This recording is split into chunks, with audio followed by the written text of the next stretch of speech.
Eka nongere mbasuze mbifurize ibihe byiza mwebwe mwese mukomeje kudukurikira muri mu bice bitandukanye by'u Rwanda no hanze y'igihugu cy'u Rwanda. Ikaze muri amakuru. Polisi y'igihugu ikorera mu karere ka Rubavu mu ntara y'Iburengerazuba ikaba yarashe umusore witaga DPC w'agatsiko kazwi muri kariya gace nk'abuzukuru ba Shitani ahita hasiga ubuzima. Byabaye mu rukera rwo kuri wa kabiri tariki 21 Ukuboza 2021 ubwo uwarashwe yari yikoreye televiziyo ya flat screen bikekwa ko yaravuye kwiba. Amakuru avuga ko uwarashwe ari umusore imyaka 21 y'amavuko witwa Niyonsenga yarasiwe mu mudugudu wa Gabiro mu kagari ka Buhaza ho mu murenge wa Rubavu ari kumwe na bagenzi be. Amakuru y'iraswa ry'uyu musore yemejwe n'umuvugizi wa polisi mu ntara y'Iburengerazuba Chief Inspector of Police Bonaventure Twizere Karekezi avuga ko yarashwe avuye kwiba. Aganira n'ikinyamakuru Tarifa yagize ati abapolisi bari ku irondo bahuye n'itsinda ry'abagabo bagera kuri 3 babikoreye ibintu bigaragara ko bari bavuye kwiba. Abapolisi babahagaritse baranga bariruka barashe hejuru ntibabita hasi ahubwo bakomeza kwiruka ariko haza kuraswamo umwe ahita hasiga ubuzima. Makuru avuga ko uwarashwe ari umwe mu bari bagize agatsiko k'insoresore zizwi mu mujyi wa Gisenyi nk'abuzukuru ba Shitani ndetse akaba yitaga DPC wako. Aka gatsiko kazwiho kugira uruhare mu bikorwa by'urugomo no kwambura abantu bikabikorerwa byose mu mujyi wa Gisenyi mu karere ka Rubavu. Abuzukuru ba Shitani rero n'itsinda rinini ngo ry'abana ngo harimo n'abafite imyaka 12 y'amavuko kugeza ku myaka 18, abasore bafite hagati y'imyaka 25 kugeza kuri 27 y'amavuko. Mu minsi ishize ngo hari polisi y'igihugu yataye muri yombi babiri bivugwa ko bari mu makuru agatsiko bakekwaho gutera urugo rw'umuturage bakamukomeretsa cyane we n'umugore we bakoresheje inzembe nk'uko twanabigarutseho mu makuru yacu mu bihe bishize. Mu makuru yandi TPLF ikaba yaciye bugufi isaba ibiganiro na leta ya Ethiopia. Inyeshyamba z'ishyaka rya TPLF zasabye ko habaho ibiganiro by'amahoro byo guhagarika intambara zimaze umwaka urenga zihanganiyemo n'ingabo za leta ya Ethiopia. Nibikubiye mu ibaruwa umuyobozi wa TPLF Debretsion Michael aheruka kwandikira umunyamabanga mukuru w'umuryango w'abibumbye asaba ko intambara bahanganyemo na Ethiopia yahagarara. TPLF yasabye ibiganiro leta ya Ethiopia mu gihe ingabo z'iki gihugu zari zikomeje kwigarurira imijyi itandukanye yo mu ntara za Amhara na Afar irimo n'uwa Liberia n'umurage w'isi.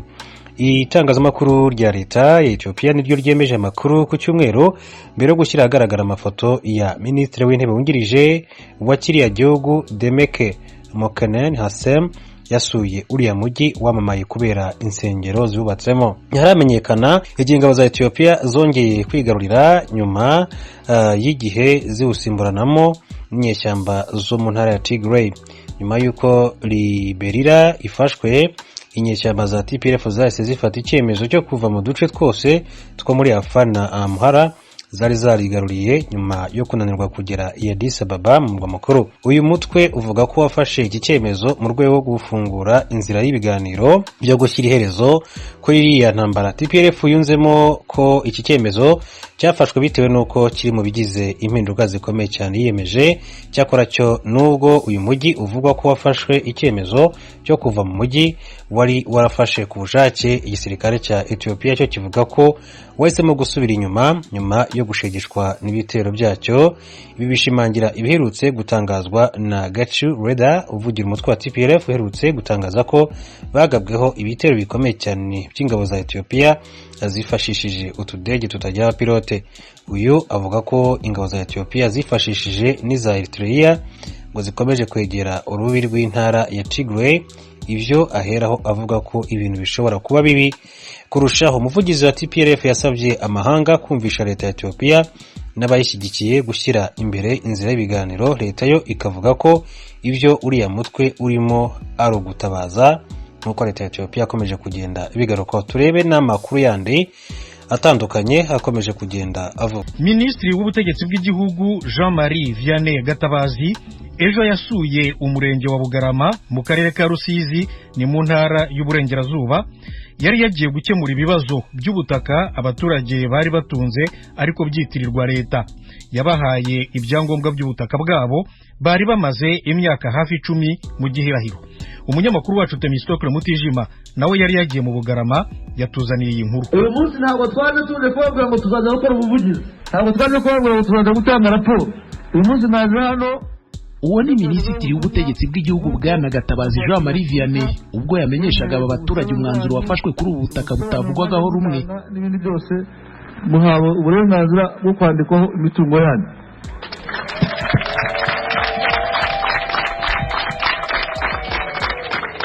Kuva mu mwaka w'2012 ubutaka butangira kubarurwa no kwandikwa kuba butunze, ababo ntibari bakabonye icyemeza ko ubwo batuyeho ari ubwabo.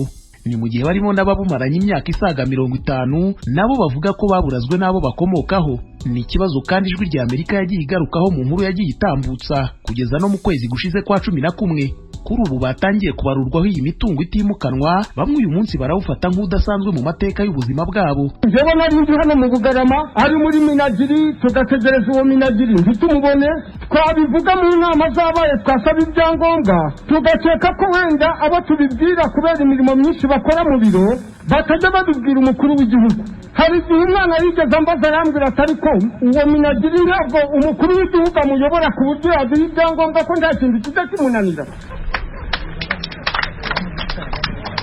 Imana ishimwe rero kuri iyi tariki y'uyu munsi bana muyanditse, mugende mujye kubwira abana banyu ngo ibyangombwa mu Bugarama ubu muri guhinga aha twabibonye kuri iyi tariki 17. Iki kibazo cyarebaga imiryango isaga 4,000. Abo bavuga ko ari kenshi bagiye bakigeza ku bategetsi bakuru b'inzego kuva ku za gisivile kugeza ku za gisirikare, ariko ntikibonerwa igisubizo. Bakemeza ko hari byinshi mu bikorwa by'iterambere batageragaho kuko babagaho nk'abari mu ntizo. Twaryamaga ugakanguka uzi ko uryamye muri Minaga. Reba uko tungana uku imyaka 40 udashobora kugira uburenganzira ku butaka cyangwa se inzu irimo ngo uvuge ngo ni yawe, ahubwo ugakanguka uzi ko uryamye muri Minaga. Warota nanone ukabyuka uri muri Minaga. Ikindi hari nubwo ndetse umuntu yajyaga gushyiramo ifumbire y'imborera, ariko ukavuga uti noneho nishyiramo imborera birashoboka yuko hazahabwa undi. Izo zari imbogamizi rero zikomeye cyane ariko zirakemutse. Ku ikubitiro abaturage 3 nibo bashyikirijwe ibyangombwa by'ubutaka nk'ikimenyetso ko byatangiye gukorwa. Inzego z'ubutegetsi zikizeza ko hari itsinda ryihariye ryashyizweho rishinzwe gutanga ibyo byangombwa kugeza barebwa n'icyo cyemezo bagezweho bose. Minisitiri Gatabazi Jean-Marie Vianney agasaba abo baturage kurushaho kubyaza umusaruro ubwo butaka. Bazabaha icyangombwa cy'imyaka 99. Ubwo 99 ariko ntabwo abari kuvuga ngo nigera bazabikwaka. 99 nigera umwana wawe uzaba uhari bazamuha ikindi cyangombwa cy'imyaka 99. Niba rero muhawe ibyangombwa tatanya kumveza ubundi mwatangiye kugurisha, mwagurisha se mwambuke ruwa, mwambuke rubyiro, mugomba kubutunga neza mukabubyaza umusaruro kuko ntabwo mwabuhaye kugira ngo mujye gutangira kubugurisha kugira ngo ubwo niho hakunze kuba n'ibibazo. Igice kijya kwegera hafi 1/2 cy'ubuso bwose bw'umurenge wa Bugarama cyari kigizwe n'ubu butaka bwitirirwaga Minisiteri y'Ubuhinzi n'Ubworozi, nyamara butunzwe n'abaturage. Ku midugudu 37 igize uyu murenge wose, igera kuri 16 yari kuri ubwo butaka. Ibyo abayituye babonaga nk'akarengane kuba batandikwaho uwo mutungo ufatwa nk'uwibanze kuri buri munyarwanda. Ibibazo nk'ibi bishingiye ku burenganzira ku butaka si umwihariko w'aha mu Bugarama ho muri Rusizi, ahubwo byakunze kugaragara no mu bindi bice by'igihugu, cyane cyane mu burasirazuba ahahoze hazwi nko mu Mutara. Ibi bikiyongeraho abagituye muri bimwe mu birwa na n'ubu bikibarwa nk'umutungo bwite wa leta kandi ari ubutaka butunzwe n'abaturage. Temistokle Mutijima, ijwi ry'Amerika mu burengerazuba bw'u Rwanda. Noneho tunyarukire hakurya y'intara y'uburengerazuba y'u Rwanda muri Repubulika ya Demokarasi ya Kongo. Bamwe mu mpunzi z'abarundi bakora ubuhinzi mu nkambi ya Mulongwe bahangayikishijwe cyane n'ubujura bw'abantu basarura imyaka yabo rwihishwa. Inkambi ya Mulongwe iri muri teritwari ya Fizi, intara ya Kivu y'Epfo. Umunyamakuru w'ijwi ry'Amerika Vedasto Ngabo aratubwira uko bimeze.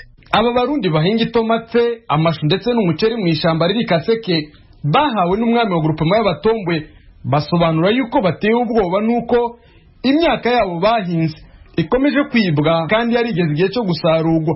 Kaje kujya Yohani n'umwe muri abo barimyi bo muri iyi nkambi afite umurima hitwa Kaseke. Jewe na rumwe mu barimyi barima itomati, narimye itomati zanje ikare 4, ni kuvuga ngo 50 ku 50 aho hantu hari hankosomye umutahe w'ibihumbi 600 ariko kugera ubu nari nzi ko ngiye gusoroma sanga bazirayemwo bazisoromye zose atana rumwe bansigiye izihe zose bajanye kuvuga ngo ubu ndimwe nditega ingene nzosigura mu bantu bari bampaye ubudeni ngenda nkopesha imiti ifumbere ni kuvuga ngo ubu iryo deni ndimwo ni deni nteye ubwoba ndimwe ndibaza ingene nzogishura twosaba ko leta ya Kongo yatwakiriye na hasere bo kwicara hamwe bakaraba icokorwa kugira ngo umutekano wacu wubahirizwe n'ibyacu na cyane ko tubona yuko aha kuhakorera bigoye ko twahora tujya ari uko turimye. Ni nkora imbere Jean nawe asanzwe ahinga muri aya masamba ari Kaseke ahinga igihingwa cy'itomati avuga yuko ubuhinzi bwabo bwari busanzwe bubatunze mu gishiramwe rya PAM ryatindaga kubaheza amafaranga yo kugura ibifungurwa. Cyane turagerageza kuraba ko twe kuyungunganya kugira ngo ntitwibe kugira ngo dutunge imiryango. Musanzwe muzi neza yuko twebwe ngaha muri siti ya Murongo dushobora kuhembwa dushobora kuronka kada karasiyo kategekanijwe ku murefije dushobora kukaronka rimwe mu mezi 4 canke 5 bikagenda nkuko tutasumye. Tuca turimbira yuko twoshobora kwiyungunganya kugira ngo turabe ko twotunga ya miryango dusanzwe dutunze mu kurima dusohoye amaboko.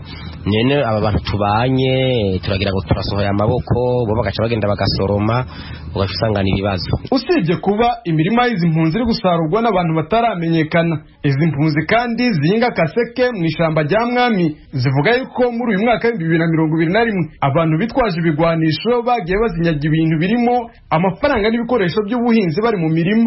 Twako dusoma ibijumpu n'abakozi saa 3 z'umurango twagiye kubona umuntu aje yitwaje ikigwanisho adushikiriye aratwicaza atubwira ati muze amafaranga mufise ngaho. Nyuma yaho badutwaye ihene barayiriye kabisa, bamaze kuyirya bigaragara ko umutekano atari mwiza kandi abandi benshi bambo telefone abandi amabotine abandi batwara imipanga ndetse nyuma yaho baduhaye amasaha ko tugomba kuza dutaha isaha 8 twadusuye mu nkambi aho tuba. Mwomenya yuko usibye imirima y'izi mpunzi iri gusahurwa hari n'inka nazo zizi mpunzi zo muri inkambi ya Murongo zasahuwe n'abantu bitwaje ibigwanisho.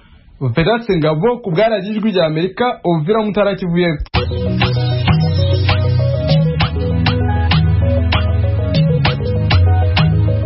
Nshuti z'ijwi ry'Amerika uretse kuri FM musanzwe mutwumviraho mushobora kudukurikira no ku mirongo migufi bita short waves kuri metero 25 ni ukuvuga kuri kilohertz 11,835. Buri munsi ni kuva kuwa mbere kugera kuwa gatanu kuva saa 2:30 kugera saa 3 no kuva saa 3:30 kugera saa 4 ku mugoroba. Kuwa gatandatu ni kuva saa 12 kugera saa 12:30 ku mugoroba. Ijwi ry'Amerika kuri metero 25 kilohertz 11,835.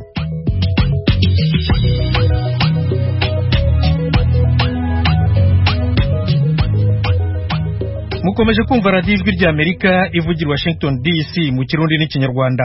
Nyuma y'ayo makuru yo mu biyaga bigari noneho n'umwanya w'ikiganiro Iwanyu mu ntara. Iwanyu mu ntara. Tuyagire mwisanzuye kwijwi ry'Amerika. Ni kuva kuwa mbere gushika kuwa gatanu kuva isaha 7 gushika isaha 7:30 z'umutaga. Iwanyu mu ntara, iwanyu mu ntara, iwanyu mu ntara.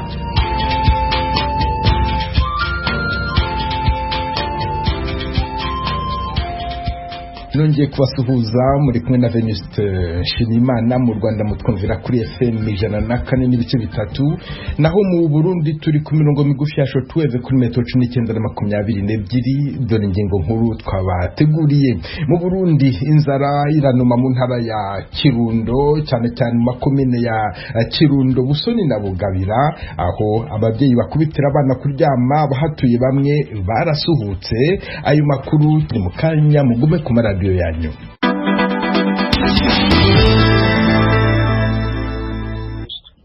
Ikindi cyemezo giheruka gufatwa na leta y'u Rwanda, nta muturage uzongera gukurwa mu bye atabanje kwishyurwa ingurane y'umutungo we. Ibyo byatangajwe na Minisitiri w'Ibikorwa Remezo Claver Gatete